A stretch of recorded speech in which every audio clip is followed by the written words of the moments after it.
Episode के start में हमें जून 1816 के टाइम में स्विट्जरलैंड की लेक जिनेवा दिखाई जाती है, जिसके किनारे एक मशहूर विला दियोदती था। और विला के अंदर इस वक्त फेमस नावल फ्रैंकनस्टीन की राइटर मैरी अपने छोटे भाई William, step sister Claire, famous poet Lord Byron और उसके फिजिशियन जॉन और फ्योंसी पर्सी के साथ होती है। उन्होंने ये विला रेंट पर लिया था, बट मौसम के 3 दिन से खराब रहने की वजह से सब परेशान थे, क्योंकि उन्हें अंदर बंद होकर बैठना पड़ रहा था। सो टाइम पास के लिए वो सब एक दूसरे को डरावनी कहानियां सुनाने का डिसाइड करते हैं। मैरी विलियम को मेड एलिजे के साथ सुलाने के लिए भेज देती है, और तभी हम देखते हैं कोई इनविजिबल फोर्स उनके रूम का दरवाजा खोलने की कोशिश कर रही थी। लॉर्ड ब्रायन एक हॉरर स्टोरी सुनाना स्टार्ट करता है और सब लोग उसे बहुत गौर से सुन रहे थे कि तभी अचानक जोर जोर से मेन डोर नॉक होता है और उनका नौकर फ्लेचर कहता है कि कोई भी हो मैं उसे बाहर से ही भेज देता हूँ, मगर लॉर्ड उसे मना करते हुए खुद देखने के लिए जाता है। बाकी सब भी उसके साथ थे। उन्हें डर भी लग रहा था कि इस तूफानी मौसम में कौन हो सकता है। एंड दरवाजा खोलने पर सामने डॉक्टर हू और उसकी टीम थी। डॉक्टर एक टाइम ट्रैवलर थी जो कि स्पेस और साइंस में होने वाली एनोमलीज को डील करती थी, जिसके लिए वो अपनी टाइम मशीन टार्डिस के साथ कहीं भी जा सकती थी। और अब की बार ये लोग टाइम में वापस जाके यहाँ लेक जिनेवा आए थे। उसकी टीम में ग्राहम, यास्मीन और रियान थे। डॉक्टर साइकिक पेपर के थ्रू अपना इंट्रोडक्शन कराने की कोशिश करती है, बट वो खाली था। लेकिन फिर भी लॉर्ड ब्रायन और उसके साथियों ने खराब मौसम की वजह से अंदर ले जाते हैं। डॉक्टर ने ये शो किया था कि उनकी व्हीकल खराब हो गई है। अगले सीन में डॉक्टर अपने साथियों को बताती है कि मैं यहाँ तुम लोगों को दिखाने लाई हूँ कि मैरी को अपना फेमस नॉवल फ्रैंकनस्टीन लिखने की इंस्पिरेशन कैसे मिली थी। साथ ही वो उन्हें वार्न करती है कि किसी ने भी इस नॉवल का नाम नहीं लेना और बिल्कुल भी इंटरफेयर नहीं करना। डॉक्टर उन्हें ये भी बताती है कि मैरी के बाकी साथी भी अपनी जनरेशन के सबसे क्रिएटिव माइंड हैं और इनकी क्रिएटिविटी की यहाँ से ही शुरुआत हुई थी। लेकिन अंदर लिविंग रूम में जाने पर वो लोग देखते हैं कि वहाँ स्टोरी सुनाने का मूड खत्म हो चुका था और वो लोग उन्हें डांस की ऑफर करते हैं। देन डांस के बीच सब लोग डॉक्टर और उसके ग्रुप को एक दूसरे के बारे में बताते हैं, जैसे कि लॉर्ड ब्रायन का अपनी वाइफ के साथ झगड़ा हुआ उसके क्लेयर के साथ अफेयर की वजह से और उसे इंग्लैंड छोड़ना पड़ा। मैरी ने भी अभी तक पर्सी से शादी नहीं की और क्लेयर लॉर्ड के पीछे यहाँ आ गई थी इंग्लैंड से। तभी अचानक से डॉक्टर डांस रोक के उन सबसे कहती है कि हमें एक बहुत ही खौफनाक और रोंगटे खड़े कर देने वाली भूतिया कहानी लिखनी चाहिए, मगर सब उसका आइडिया रिजेक्ट कर देते हैं। यास्मीन डॉक्टर से कहती है कि तुमने खुद ही रूल तोड़ दिया अपना, बट डॉक्टर का कहना था कि मैं इन सबको वापस ट्रैक पर लाना चाहती हूँ। मीनवाइल एलिसे विलियम के रूम से बाहर आती है तो लॉबी में वॉल्स अपने आप ही हवा में उठ के टूट जाता है, जैसे किसी इनविजिबल फोर्स ने उसे उठा के दीवार पर मारा हो। एलिसे ये देखकर बुरी तरह डर गई थी। उधर डॉक्टर बोलती है कि यहाँ जरूर कोई गड़बड़ है, क्योंकि हिस्ट्री में इस रात ब्रायन मैरी और पर्सी को घोस्ट स्टोरी सुनाने का चैलेंज देता है, मगर यहाँ तो स्टोरी राइटिंग चल ही नहीं रही और ना ही पर्सी यहाँ है। मीनवाइल ग्राहम बाहर एलिस से वॉशरूम का पूछता है तो वो बताए बिना डर के भाग जाती है और हम देखते हैं कि दीवार से वॉल हैंगिंग अपने आप गिर गई थी, जिसके अंदर से एक क्रीपी सा हाथ निकलकर क्रॉल करने लगता है। अगले सीन में ग्राहम एक जगह से गुजर के स्टेयर्स पर जाता है तो पीछे से हमें एलिस खड़ी नजर आती है। एंड अगले ही पल ग्राहम दोबारा वहां से गुजर के जाता है, बट अब एलिस वहां नहीं थी। मतलब ग्राहम एक ही जगह सर्कल में घूमे जा रहा था। सो अपना रास्ता बदल के विलियम के रूम में पहुंचता है, जहां दरवाजे के पीछे हम छोटी बच्ची को खड़ा देखते हैं। मतलब ये विला हॉन्टेड था। दूसरी तरफ यास्मीन देखती है कि क्लेयर एक रूम का लॉक तोड़ने की कोशिश कर रही थी। पूछने पर वो बताती है कि मैं लॉर्ड ब्रायन के लेटर्स को देख के उसकी अपने बारे में फीलिंग्स जानना चाहती हूँ, क्योंकि वो मेरे पूछने पर सही जवाब नहीं देता। देन वो लोग बात कर ही रही होती हैं कि यास्मीन को सामने लाइटनिंग की चमक में कोई खड़ा नजर आता है, जो कि फिर गायब हो गया था। दूसरी तरफ डॉक्टर लॉर्ड ब्रायन से पर्सी के बारे में पूछने की कोशिश करती है, मगर वो सही जवाब नहीं देता और बोलता है कि मेरा आदमी बाहर तुम्हारी व्हीकल देखने गया था, बट उसे नहीं मिली, इसलिए सच बताओ कि यहाँ तुम क्यों आए। जिस पर डॉक्टर कहती है कि हम तो बस ऐसे ही आए थे, बट अब मुझे वाइब्स आ रही हैं कि तुम्हारे घर में कोई ईवल फोर्स है। मीनवाइल मैरी रियान के साथ काफी फ्री होकर जॉन का मजाक उड़ा रही थी, जो कि जॉन को अच्छा नहीं लगता। उसका और रियान का झगड़ा हो जाता है। देन जॉन पिस्टल लेने के लिए जाने लगता है। इतनी देर में ग्राहम भी वहां आ चुका था, बट जॉन के दरवाजा खोलते ही वो क्रॉल होता हाथ अंदर आ जाता है, जिसे देख के सब डर गए थे। तभी अचानक वो हाथ रियान का गला पकड़ लेता है। मैरी उसे अलग करके दूर फेंकती है तो फ्लेचर उसे ट्रे मार देता है, जिससे वो हाथ टूट गया था। शोर सुन के डॉक्टर और लॉर्ड भी वहां आ चुके थे। डॉक्टर उस हाथ के पार्टिकल्स को चेक करके पता लगाने की कोशिश करती है कि ये क्या है। उसने कंक्लूड किया था कि ये 15th सेंचुरी के किसी रियल इंसान का हाथ है जो कि इवल फोर्स की वजह से मूव कर रहा था। और यहाँ लॉर्ड ब्रैन रिवील करता है कि मेरे पास 15th सेंचुरी के एक सोल्जर का रियल स्केलेटन रखा हुआ है, जिसे चेक करने पर उन्हें दोनों हाथ गायब मिलते हैं। लॉर्ड और उसके साथी समझ चुके थे कि ये डॉक्टर किसी बहुत ही स्ट्रेंज जगह से आई है। देन यास्मीन उनसे पूछती है कि जब से तुम यहाँ हो क्या कुछ और वियर्ड हुआ है, जिस पर मैरी बताती है कि हाँ, मौसम के बिगड़ने के बाद से पर्सी को विजन्स आ रहे थे। उसे किसी फिगर का विजन आता था लेक के ऊपर तैरता हुआ। डॉक्टर पूछती है कि वो अभी कहाँ है, तो मैरी बताती है कि पर्सी अक्सर झील के पास बने कैबिन में जाता है लिखने के लिए, वो अभी भी वहीं होगा। जिसके बाद रियान और यास्मीन मैरी के साथ उसे लेने के लिए जाते हैं। ग्राहम को उन्होंने दूसरे रूम में सोते हुए जॉन पर नजर रखने के लिए कहा था, जिसे अपने पास एक लेडी और एक बच्ची खड़ी नजर आती है। ग्राहम उन्हें मेड समझता है। दूसरी तरफ मैरी वो लोग भी बार बार स्टेयर्स पर ही घूमने जा रहे थे, जैसे कोई भूल भुलैया हो। मीनवाइल डॉक्टर लॉर्ड और क्लेयर से कहती है कि मैं यहाँ सही से सोच नहीं पा रही, मुझे घर के बाहर जाना होगा।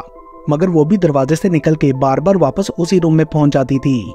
दूसरी तरफ मैरी वगैरह भी 7 बार चक्कर लगाने के बाद घूमकर वहीं आ जाते हैं। तभी उन्हें लाइटनिंग में किसी का साया नजर आता है, तो वो डर जाते हैं। उसी वक्त विलियम के रोने की आवाज आती है। मैरी उसके पास जाना चाहती थी, बट ट्रैप हो जाने की वजह से जा नहीं पाती। मीनवाइल अली से विलियम के पास जाती है तो उसके रूम की खिड़की खुली थी। अली से खिड़की बंद करती है तो उसे नीचे घर के बाहर अजीब सी ब्लू लाइट दिखाई देती है। दूसरी तरफ जॉन नींद से उठ के चलते हुए दीवार के अंदर से गुजर जाता है। ग्राहम डॉक्टर को बताने के लिए भाग के जाता है, मगर वो भी उसी रूम में स्टक हो चुका था और उसे वो लेडी और बच्ची भी दोबारा नजर आती हैं, जिससे वो समझ गया था कि शायद ये घोस्ट हैं। देन सब एक दूसरे को आवाज दे के अपने फंस जाने का बताते हैं और अचानक से उनकी कैंडल्स भी बुझ जाती हैं। डॉक्टर उनसे बोलती है कि घोस्ट नहीं होते, मैं पता लगाने की कोशिश करती हूँ कि ये सब क्या है। ग्राहम चिमनी के थ्रू डॉक्टर से बात करके जॉन के दीवार से जाने का बताता है, बिल्कुल ज़ॉम्बी की तरह। ये सुन के लॉर्ड पूछता है कि ये ज़ॉम्बी क्या होता है। तभी जॉन उनके रूम की दीवार से निकल आता है। ये देख के वो तीनों डर जाते हैं। डॉक्टर अब सब कुछ समझ गई थी। वो बताती है कि ये सब कोई इल्यूजन है और कोई फोर्स है जो हमारे माइंड्स को कंट्रोल करके हमें ये सब दिखा रही है। सब आइज बंद करके अपने माइंड को क्लियर करने की कोशिश करो। जिसके बाद मैरी आइज बंद करके उन डोर्स को फील करते हुए विलियम के रूम तक पहुंच जाती है, जो उसे आंखें खोलने पर दिखाई नहीं दे रहे थे। मगर अंदर विलियम की जगह उन्हें स्कल और हाथ पड़ा मिलता है और मैरी की चीख सुन के उधर जॉन नींद से जाग गया था। डॉक्टर समझ जाती है कि जॉन असल में दरवाजे से वहां आया था, बट इल्यूजन की वजह से उन्हें वो दीवार दिख रही थी। लेकिन अभी भी वो लोग घर से बाहर नहीं जा सकते थे, कोई फोर्स उन्हें रोक रही थी। सो इसी थ्योरी पर काम करते हुए सब एक रूम में इकट्ठे हो जाते हैं। उन्होंने वो स्कल और हाथ भी उठा लिया था। फ्लेचर, एलिसे और विलियम नहीं मिल रहे थे और रियान बोलता है कि पर्सी भी वापस इसलिए नहीं आया क्योंकि वो अंदर आ ही नहीं सकता होगा, जैसे हम बाहर नहीं जा सकते। डॉक्टर बोलती है जैसे इस घर को कोई सिक्योरिटी सिस्टम कंट्रोल करते हुए ये सब सिचुएशन क्रिएट कर रहा है। यहाँ कुछ ऐसा आ गया है जो नहीं आना चाहिए था और कोई फोर्स उसे छुपाना चाह रही है। तभी उन्हें खिड़की से बाहर नीचे कोई फिगर नजर आती है जिसके आसपास रोशनी थी। डॉक्टर बताती है कि ये कोई टाइम ट्रैवलर है जो कि फिर घर के अंदर खुद को टेलीपोर्ट कर लेता है और उसे देख के डॉक्टर जान जाती है कि ये लॉन साइबरमैन है जो कि रोबोट जैसा था। उसे रूम में आने से रोकने के लिए डॉक्टर जल्दी से दरवाजा बंद कर देती है। यास्मीन कहती है कि जैक की वार्निंग याद रखो, उसने बोला था कि लॉन साइबरमैन को किसी भी कीमत पर वो लेने नहीं देना जो उसे चाहिए। साथ ही डॉक्टर बताती है कि इंसान के ऑर्गन्स और बॉडी को मैकेनिकल पार्ट्स बदलकर साइबरमैन बनाया जाता है जो उनके दिमाग को भी पागल कर देता है और ये बिल्कुल इमोशनलेस हो जाते हैं। बट ये वाला थोड़ा डिफरेंट है, जैसे कि अभी इनकम्प्लीट हो। तभी साइबरमैन दरवाजा नॉक करते हुए पूछता है, क्या तुम गार्डियन हो? जिससे डॉक्टर समझ आती है कि इस घर में कोई चीज है जो ये लेने आया है और उसी चीज को छुपाने के लिए ये घर बदला। देन डॉक्टर उन सबको अंदर रहने का कहकर खुद पता लगाने के लिए जाती है कि ये साइबरमैन किस चीज के पीछे है। मीनवाइल साइबरमैन फ्लेचर को पकड़ के पूछता है, क्या तुम गार्डियन हो? बट जब वो नो कहता है तो उसे छोड़ देता है। देन साइबरमैन विलियम की आवाज के पीछे जाता है। एलिसे उसे लेके छुपी थी। साइबरमैन एलिसे को मार के विलियम को उठा लेता है और कहता है कि तुम भी अब हम जैसे बन जाओगे। दूसरी तरफ बाकी सब अलग अलग होकर विलियम को ढूंढने के लिए रूम से निकल आते हैं। मीनवाइल साइबरमैन एक रूम में पहुंचा था तो डॉक्टर ऑलरेडी वहां उसका वेट कर रही थी। वो बोलती है कि तुम्हें जो चाहिए उसके लिए शायद मैं तुम्हारी हेल्प कर सकूं। जिस पर साइबरमैन बोलता है कि इस जमाने में मैं तुम्हें एक्सपेक्ट नहीं कर रहा था, मतलब ये तो बहुत पुराना जमाना है। तो डॉक्टर बोलती है कि तुम भी बाकी साइबॉर्ग से अलग हो, तुम्हें पूरा कंप्लीट क्यों नहीं किया गया? साइबरमैन ये सुन के हैरान हुआ था और वो गुस्से में डॉक्टर पर अटैक करने की कोशिश करता है। बट डॉक्टर बोलती है कि हम दोनों मिलकर ढूंढ सकते हैं उस चीज को। दूसरी तरफ मैरी को एक रूम में दीवार पर राइटिंग्स मिलती हैं और पेपर्स भी बिखरे थे। वो कहती है कि पर्सी का काम होगा। मीनवाइल साइबरमैन बाहर की लाइटनिंग से पावर लेके खुद को रिचार्ज करता है और बताता है कि मैं यहाँ साइबेरियम को लेने आया हूँ, जिसने किसी को अपना होस्ट बना रखा है। देन वो पर्सी की पोएट्री पढ़ता है, जिसे दूसरे रूम में मैरी भी सुनती है। दूसरी तरफ ग्राहम क्लेयर और जॉन के साथ बेसमेंट में था। उन्हें वहां किसी के होने का एहसास होता है, जो कि पर्सी था। वो बोलता है कि मैं ही साइबेरियम का गार्डियन हूँ।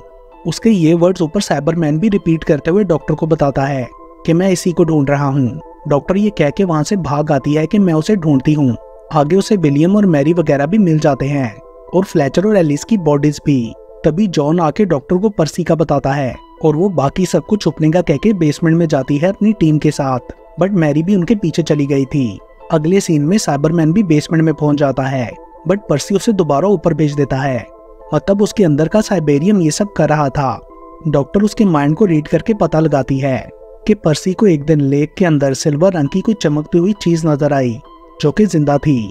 पर्सी ने उसे उठा लिया तो वो उसकी बॉडी के अंदर एब्जॉर्ब हो गई, जिसके बाद से वो बदल गया। वो घर वापस आया तो किसी को नजर नहीं आ रहा था। उस चीज ने पर्सी को विला में छुपा लिया था ताकि कोई उस तक ना पहुंच पाए। वो बताता है कि मुझे सिंबल्स और नंबर्स नजर आने लगे थे, जिन्हें मैंने कमरे की दीवारों पर लिखा। ये घर बार बार शेप शिफ्ट कर रहा था, सो मैं यहाँ आके छुप गया। जिस पर डॉक्टर बोलती है कि साइबेरियम एक साइबर टेक्नोलॉजी है, जिसमें साइबर प्रजाति और एआई का सारा नॉलेज है, सब साइबरमैन की फ्यूचर हिस्ट्री। तभी पर्सी बोलता है कि साइबरमैन फ्यूचर में आर्मी बना के पूरी दुनिया को तबाह कर देंगे। डॉक्टर कहती है कि अगर साइबेरियम ज्यादा देर इसके दिमाग में रहा तो इसे खत्म कर देगा। ये सब चीजों को कंट्रोल कर सकता है। किसी ने इसे साइबरमैन से चुरा के हिस्ट्री में वापस भेज दिया ताकि फ्यूचर को बदला जा सके। तभी साइबरमैन दोबारा आता है और पर्सी बोलता है कि मैं ज्यादा देर इसको रोक नहीं पाऊंगा। सो डॉक्टर उसे कहती है कि तुम लड़ना छोड़ दो, उसे पास आने दो। यास्मीन और रैन डॉक्टर को जैक की वार्निंग याद दिलाते हैं, बट वो कहती है कि अब हमें सिर्फ इन लोगों को बचाना है। अगर हमने पर्सी को मरने दिया तो फ्यूचर चेंज हो जाएगा, क्योंकि ये बहुत बड़ा पॉइंट है फ्यूचर का। और तभी साइबरमैन वहां आके पर्सी से बोलता है कि जो चीज तुम्हारे पास है उसे छोड़ दो। एक्चुअली वो ये पर्सी के अंदर साइबेरियम से कह रहा था, मगर जब साइबेरियम रिस्पॉन्स नहीं करता तो वो पर्सी को मारने लगता है। जिस पर मैरी सामने आके साइबर से उसका नाम पूछने लगती है और बोलती है कि तुम्हारे अंदर अभी भी थोड़े इमोशंस हैं इंसानों वाले, क्योंकि तुमने मेरे बेटे को नहीं मारा। मतलब तुम ऐसे नहीं बनना चाहते थे, तुम लोगों को मारना नहीं चाहते। जिसके बाद वो अपना नाम अशद बताते हुए मैरी को हर्ट करने लगता है। ये देखते हुए डॉक्टर जल्दी से पर्सी को मारने लगती है ताकि साइबेरियम बाहर आ जाए। और उसके बाहर आते ही पर्सी बेहोश हो गया था, लेकिन इससे पहले कि साइबरमैन साइबेरियम को पकड़ता, डॉक्टर उसे अपने अंदर एब्जॉर्ब कर लेती है। जिस पर साइबरमैन प्लेनेट को डिस्ट्रॉय करने की धमकी देता है, तो डॉक्टर उसे साइबेरियम दे देती है और इसके साथ ही टाउन पर फैला खराब मौसम चला जाता है। पर्सी भी होश में आ गया था। डॉक्टर बताती है कि मैंने पर्सी के माइंड को उसकी फ्यूचर डेथ दिखाते हुए साइबेरियम को ट्रिक किया था और अब वो फ्यूचर में जाके साइबरमैन को ढूंढने का प्लान करती है ताकि उसे साइबर आर्मी बनाने से रोक सके, जिसके लिए वो पर्सी को नजर आने वाले सिंबल्स और नंबर्स ले लेती है साइबेरियम को ट्रैक करने के लिए। देन सबको बाय बोलकर टार्डिस की तरफ जाते हुए ग्राहम कहता है कि अगर सब कुछ साइबेरियम ने क्रिएट किया था तो वो डेड मेड और बच्ची मुझे क्यों नजर आई, मतलब वो सच में घोस्ट थी। डॉक्टर भी घोस्ट ना होने वाला पॉइंट चेंज कर लेती है।